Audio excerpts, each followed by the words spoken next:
All right, so films are on. Let's do a little reset here on Teresa. So the first thing you want to do is check your potential indicator test. So I want you to externally rotate. You're going to hold this position. I'm going to push in, stop me. And then I'm going to internally rotate. Same deal, I'm going to push in. Beautiful. Same deal, same test position, but I'm going to push diagonally down and then stop me here. Perfect. Righty, externally rotate. All right, failed test. Internally rotate. Solid. Internally, I'm going to go diagonally. Good, so the one that got my attention is the one she fails. So all we have now is possibly we have the indicator test. So I have to impose force on her body or load her body and find out what is the compensatory and what is the reset pattern. So if I go left knee extension and retest, her body's like, thank you very much. And we go right knee extension. So left knee extension strong, right knee extension fail. Failure goes with the compensatory pattern. So right knee extension, which is supination in the lower right quadrant, correlates with left step. So left step is the compensatory pattern. Left knee extension, also supination, is part of right step. So since that was positive and righty was negative, left knee extension, part of right step's the reset pattern. We're going to chase after motor control deficits in right step. So I'm going to go to the supination hip and do hip abduction. And then Teresa smush my hand into hip extension. Got it. So I just have her perform an isometric hold into left hip extension for 3 to 8 seconds. Take a break. To test my work, I'm going to go back to this right knee extension, which just failed, and let us know that that's the compensatory pattern. We need to overpressure the compensatory pattern. I can do the knee, I can do the toes here, and deflection on the left side. I can go right toe extension. All of this is part of left step. And Trace is good with it. So right now we can either wrap up and be done, or we can impose some stress and see if we can trigger a negative response or stress response in order to go deeper. So I don't know if this will be off camera or not, but let's have you stand up, Teresa, and do a squat on the rocks. My new favorite drink. New favorite drink. Squat on the rocks. So I don't know if you can see her on the camera, but I got some rocks over here on the ground, and she's squatting on them. That sounds funny. She's squatting on. So we get her back on the table and it fails. So that means that that stimuli was perceived as a threat by Teresa's body. So it caused a stress reaction, drew out a deeper pattern, which I got to find compensation versus reset. Now left knee extension solid, right knee extension is the fail. So I'm chasing solid. So left knee extension, supination. Left lower supination is right step. I'm chasing right step. I guess that's the same scenario we just had. I thought it was a reversal, but same. We go hip abduction, it's not there. Go left hip external, got it. I'm going to externally rotate. 3, 2, 1. After doing that, I impose a load into the compensatory pattern. So I'm just going to bend her left little toe down a little bit into flexion. And she's fine. It doesn't matter if I did that, I could do the knee, it doesn't matter. Right now she's tolerating whatever we're throwing at her. So we'll have her squat on those rocks again. Rock squat. Rock squat. Good deal. Let's see what happens. Beautiful. So Teresa that wasn't perceived as a threat by her body. It didn't yield a stress response. So what we're going to do with her is, since I see her 2 or 3 times a week as a personal training client, this makes sense. The triggers we're using aren't as effective on her. She's pretty cleaned up. It's just a matter of tending to these deals, kind of tending to her body and just keep her on track. So what we're going to do next is just go into some isometrics. After that, we'll go into a workout. So I'm going to keep the camera rolling, and we might use this, but I'm just going to kind of film at least the beginning of our isometrics. So she's laying here. How about one leg longer than the other? So she's holding this, just like we would during a reset session in a few seconds. Switch them up. We'll go right leg longer than lefty, or left hip hike, or left lateral lumbar flexion, or left side bend, whatever you want to call it. Great. How about both knees bent? And then give me either an anterior or a posterior pelvic tilt. Hold each one for a few seconds. And then let's reverse it. And let's go straight legs. Abs tight, smush your back flat to the ground. Maintain that abdominal tension as you do a lower body spread eagle. So bilateral hip abduction. Kind of warm up these muscles in and around the hip prior to taking her through some squats or deadlifts or whatever it is we're going to do today. Good, then I want you to reverse it. I want you to arch your low back, create a little bit of an anterior pelvic tilt, and then simultaneously squeeze your knees together and adduct both those hips. Good, and then knees bent. butt up in the air as high as you possibly can.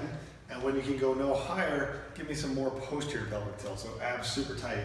So the idea here is the more we can elongate these hip flexors, the more we're asking our glutes and our hamstrings to be involved and be engaged.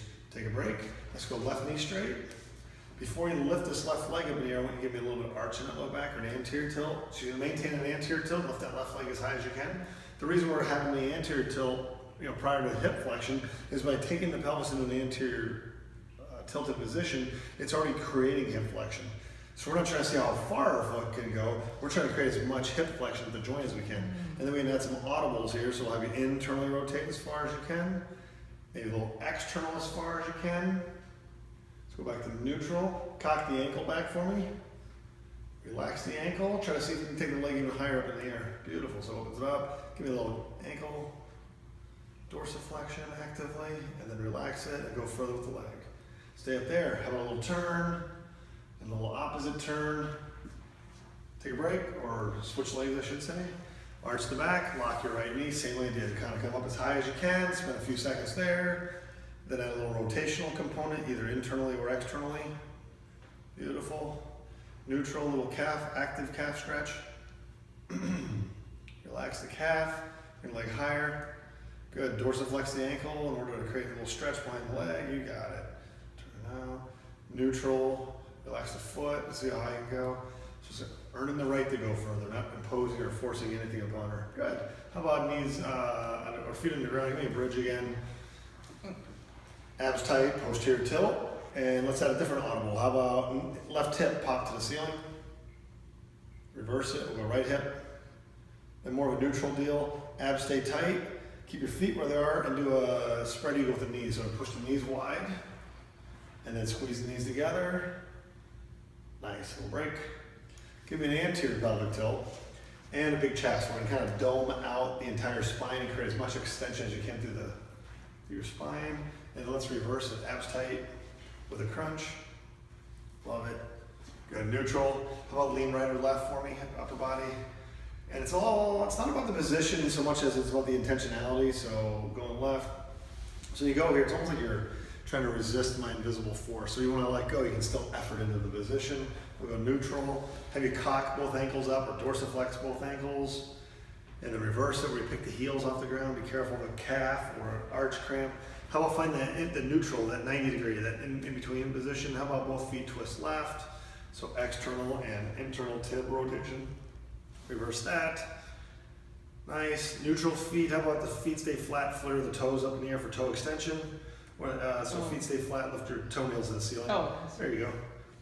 And then how about curl the toes down like you're trying to clench something with your toes. And let's go straight legs. Kind of do this inversion, eversion thing. So kind of barrel roll. So kind of point the bottoms of your feet together. So this is inversion, kind of creating, kind of extending or stretching out these ligaments, tendons on the outside edge of the ankles. And then go the opposite way. So creating a stretch on the inside or engaging the tissue laterally on the ankle. Beautiful. How about both shoulders shrug for me?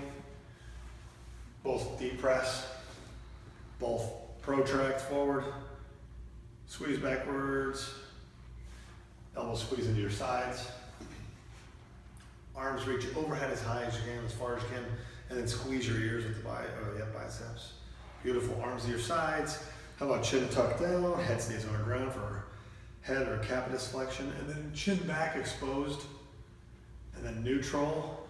How about keep your neck straight, but just tilt your head left or right. Just kind of stick your ear out. That's fine. There's more of a neck one. That's totally fine. It's more of a neck. That's okay. I'm not concerned about the order. Let's go left ear. Okay, you're gonna do the head there. That's fine. And then left ear to left shoulder. The order, I personally don't think it matters as long as we kind of hit the ignition switch on every single joint position or as many as possible. How about big chest and lift your head off the ground? And we go that thoracic and then head off the ground simultaneously. By sticking the chest out, you're kind of limiting the abdominals' ability to help you pick your head off the ground, so kind of isolating a little bit the cervical flexors. Good. Press your head into the ground. Beautiful. How about big head right or left turn? When you can't go any further, go big chest and pick your head off the ground. Keep looking right, but push your head down into the ground. Okay? Left cervical rotation, so turn your face and head left. Big chest, head off the ground. Nice. And then smush your head into the ground. And then for the next series, we're gonna get you on your belly, but let's have your head down this way. That way, because I don't think they're gonna be able to see your, they'll see your arms here. So we're gonna go arms at your sides, probably forehead on the ground or chin off the edge of the table, you're good. And then I want you to squeeze your shoulder blades together, and I want you to engage your abs to limit your low back's involvement, and then just raise these hands as high as you can. Now ideally, you're probably gonna feel this behind the shoulders, leaving down the triceps, and light but far is the idea. Good, back down. How about I take you out there like an airplane, about 90 degrees roughly. Let's go neutral, abs engaged. Yep, lifting those arms, kind of using these muscles between the shoulder blades, the mid and upper traps, the lower traps, the rhomboids. Back down. How about 3/4 overhead, abs really tight as you raise these arms.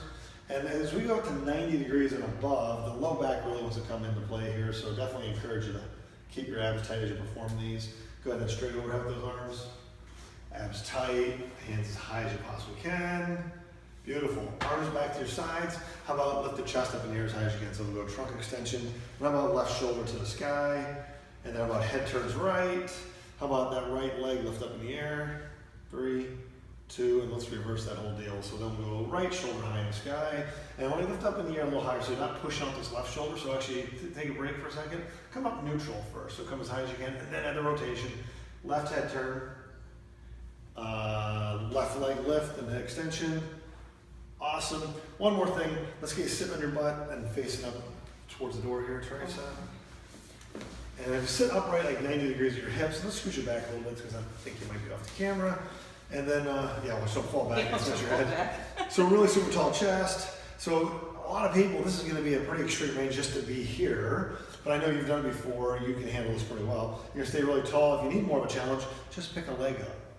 Yeah, excellent. And then switch legs. If your clients have never done this before, it's cramped city, so just be careful and have a bail out plan where they lay back and go to a bridge. How about now a little bit of space between the knees? We get a little bit of a spread eagle a little bit. Just super tall body, that's the most important part. Then pick a leg up. And when you're up here, you can add an audible. You can turn in, you can turn out with your leg. Beautiful. Lefty. So that's kind of how I would take people through an isometric warm-up right after a reset session. And then we're going to turn the camera off, but we're going to get into some lighter loads. And then we're going to build up intensity on squats, probably sled pushes, possibly some deadlifts, like the big exercises.